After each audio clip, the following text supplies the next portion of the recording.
It clearly was a terrorist attack, and it was a car loaded with highly explosive materials that detonated. Marco Rubio ने India के जो दिल्ली में attack हुआ, जो blast हुआ है दिल्ली में, उसके ऊपर एक स्टेटमेंट जारी की। उसके अंदर उन्होंने ये कहा है कि ये क्लियरली एक टेररिस्ट अटैक है। ये बात खुल के उन्होंने गुज़िश्ता रोज लिखी। इनके मुंह के ऊपर तमाचा अगर ये नहीं था तो फिर क्या हो सकता है तमाचा। जो बात कही जा रही है, जो इल्जाम लगाया जा रहा है, वो ये है कि पाकिस्तान में जो दहशतगर्दी करने वाले हैं वो इसके अंदर मुलव्विस हैं। भारत ने हमले का फैसला कर लिया है, कुछ बहुत बड़ा होने जा रहा है। श्रीलंकन खिलाड़ी पाकिस्तान के खिलाफ सीरीज छोड़कर वतन वापस जाना चाहते हैं। अब ये बात तो काफी हद तक वाज़ेह हो चुकी है। पाकिस्तान में जंग के बादल मंडला रहे हैं और ये सूरत खौफनाक होगी सिक्योरिटी वाइज। उनको भी पता है कि पाकिस्तान के पास एयर डिफेंस सिरे से है ही नहीं।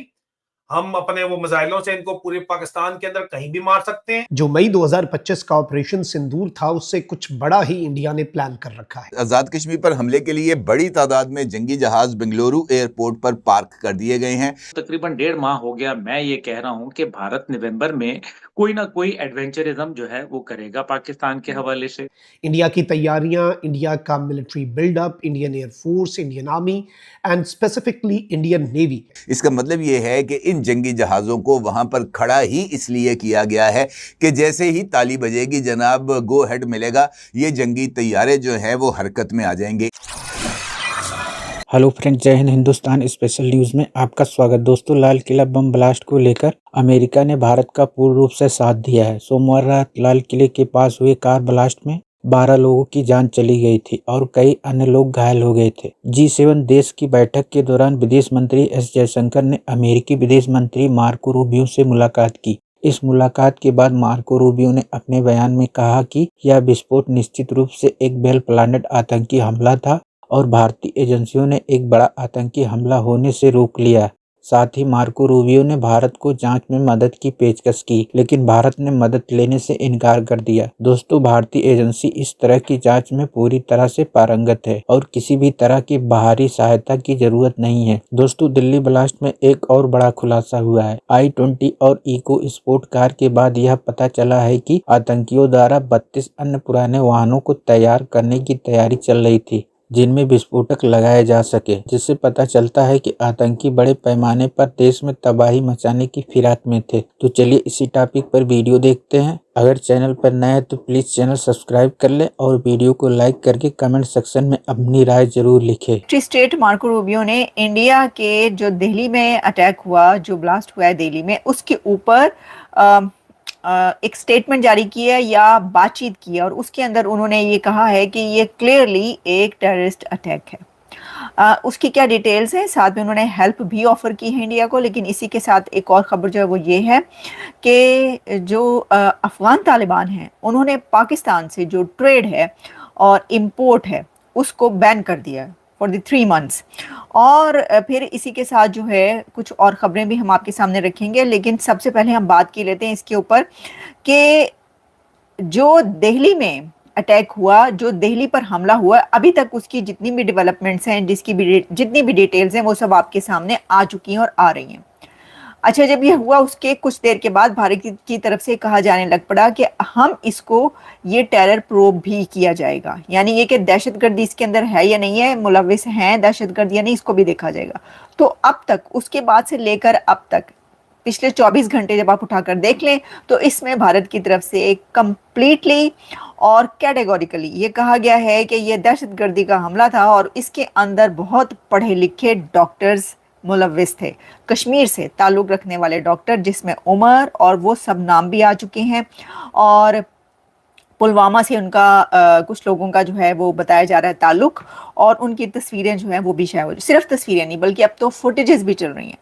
दिल्ली के ब्लास्ट में जितनी फुटेजेस, गाड़ी में वो किस वक्त बैठा बंदा, उमर ने किस वक्त कहाँ क्या काम किया, किस डॉक्टर का उसमें क्या किरदार था, और कैसे कितनी 3 घंटे तक वो गाड़ी कहाँ खड़ी रही और वेट होता रहा, क्योंकि जो रेड फोर्ट लाल किला था उस वक्त वहाँ पर उसके जो वो बंद था, यानी आना जाना इतनी ज़्यादा कोई रश नहीं था। तो फिर ये सोचा गया कि अब क्या किया जाए, ये सब चीज़ें जो हैं ये चल रही हैं। तो इसका मतलब ये हुआ कि इंडिया की तरफ से ये कह दिया गया है कि ये एक दहशतगर्दी का हमला है।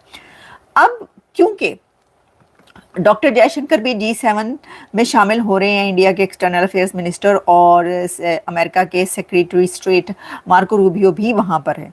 तो उन दोनों के दरमियान एक तो मुलाकात हुई है, मीटिंग हुई है सेक्रेटरी स्टेट मार्को रूबियो और EM डॉक्टर जयशंकर के बीच। और इसको पाकिस्तान इस तरीके से देख रहा है, क्योंकि इसका एक एंगल ये है कि ज़ाहिर है कि पाकिस्तान की भी गहरी नज़र है इन तमाम जो इस वक्त डेवलपमेंट्स हो रही हैं इसके ऊपर, क्योंकि इंडिया की तरफ से जो बात कही जा रही है, जो इल्ज़ाम लगाया जा रहा है वो ये है कि पाकिस्तान में जो दहशतगर्दी करने वाले हैं वो इसके अंदर मुलव्विस हैं, ये जो हमला हुआ है उन्होंने करवाया, ये सब कहा जा रहा है। तो इसके ऊपर क्योंकि गहरी नज़र पाकिस्तान की इसलिए है कि एक मुलाकात होती है डॉक्टर जयशंकर और सेक्रेटरी स्टेट मार्को रूबियो के बीच, और उसमें दिल्ली में होने वाला जो धमाका है उसके ऊपर बात होती है। और उसके ऊपर सेक्रेटरी स्टेट मार्को रूबियो ये बोलते हैं कि इंडिया की तारीफ़ करते हैं और कहते हैं कि इंडिया इन्वेस्टिगेशन में बहुत ही आला है, बहुत कॉम्पिटेंट है इन्वेस्टिगेशन करने में, और हमें पता है कि बहुत ही वो ज़बरदस्त इन्वेस्टिगेशन कर रहे हैं क्योंकि उनके पास एक्सपर्टीज़ मौजूद है। लेकिन फिर भी हम अपनी ऑफ़र करते हैं कि अगर आपको मदद की ज़रूरत है इसकी इन्वेस्टिगेशन में तो हम आपके साथ हैं, क्योंकि ये क्लियरली एक टेररिस्ट अटैक था और इसमें जो है एक गाड़ी को इस्तेमाल किया गया जिसमें इतना भारी मिकदार में वो असलहा जो है या बारूदी मवाद उसको यूज़ किया गया और उसको फाड़ा गया वहाँ पर।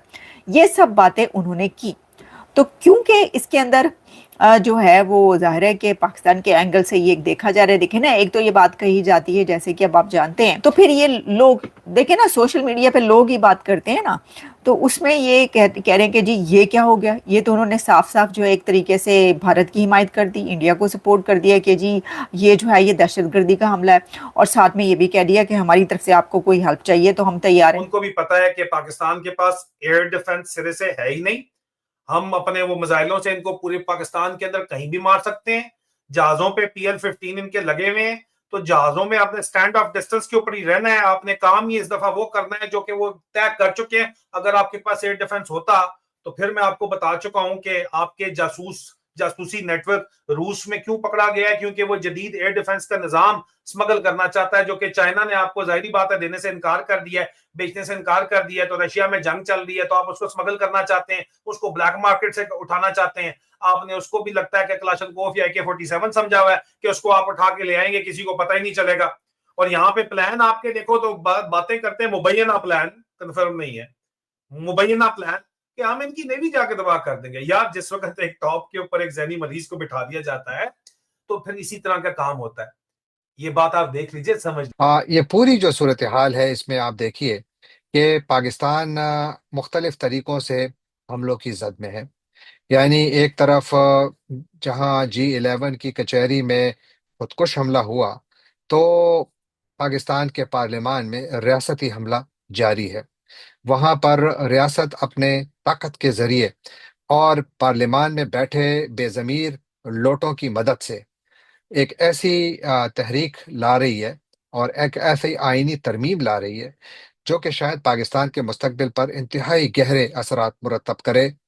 मुझे ये नहीं मालूम कि इसके बाद का पाकिस्तान कैसे नजर आएगा।